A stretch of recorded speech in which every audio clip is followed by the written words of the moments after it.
چونکہ وہ پڑھے ہوئے تھے، جانتے ہیں کہ وہ سنت ہے، اللہ کے رسول کی سنت ہے، صحابہ کی سنت ہے، تابعین، تبع تابعین، تمام ادوار میں یہ رواج باقی رہا سنت کے تحت۔ اور اسی طرح دوسرا ایک واقعہ ہے، مولانا خلیل احمد امبھیٹوی، یہ بھی اکابر علماء دیوبند میں سے ہیں۔ ان کے بارے میں آتا ہے کہ وہ کہتے ہیں کہ خلیل احمد صاحب نے مولانا رشید احمد گنگوہی کے پاؤں کو بوسا دیا،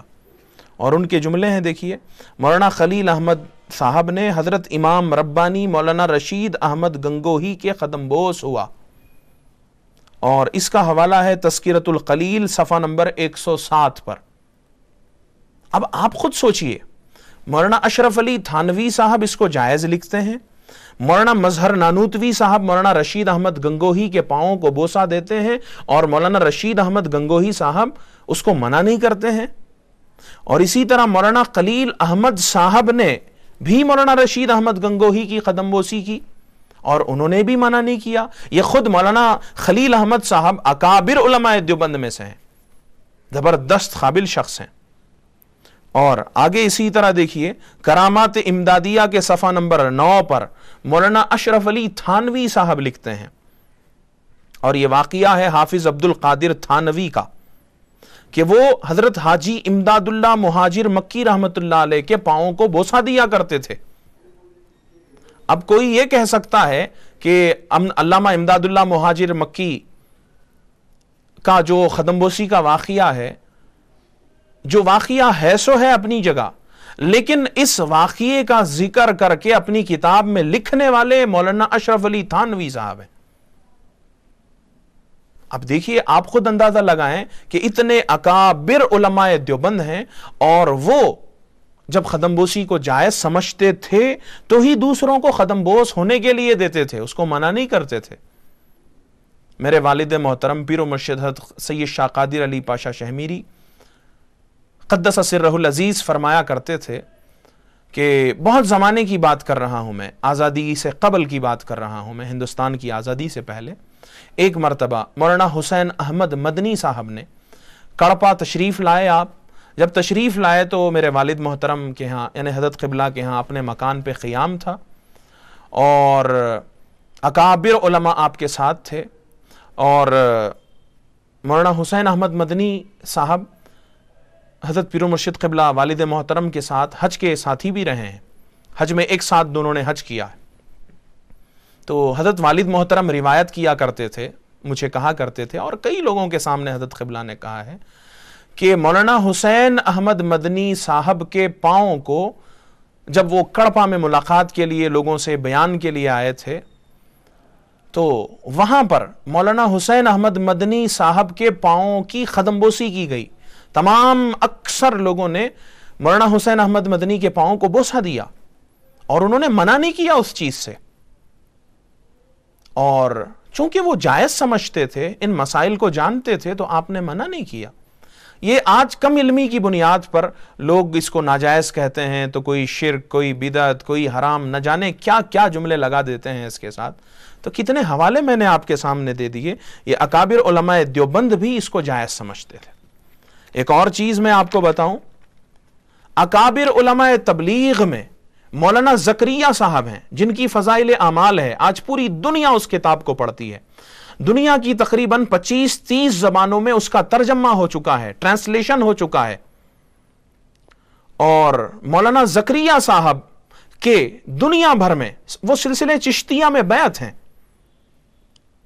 اور سلسلے چشتیہ میں وہ خلافت بھی رکھتے ہیں۔ اور آپ کو میں بتاؤں، مولانا زکریا صاحب جن کی فضائل اعمال ہے، ان کے 109 خلیفہ پوری دنیا کے اندر ہیں، اور وہ تمام 109 خلفاء مفتیان ہیں، علماء ہیں، بڑے پائے کے لوگ ہیں، اور ان میں سے ایک آپ کے خلیفہ ہیں مولانا زکریا صاحب کے، اور ان کا نام ہے مولانا مفتی مختار الدین صاحب، کربوغا کے رہنے والے۔ یہ مولانا زکریا صاحب کے خلیفہ ہیں، اور انہوں نے مستقل ایک کتاب لکھی ہے دست بوسی اور قدم بوسی کی شرعی حیثیت کے نام سے۔ اب آپ اندازہ لگائیں، مولانا زکریا صاحب کے خلیفہ ہیں، مفتی ہیں، عالم ہیں،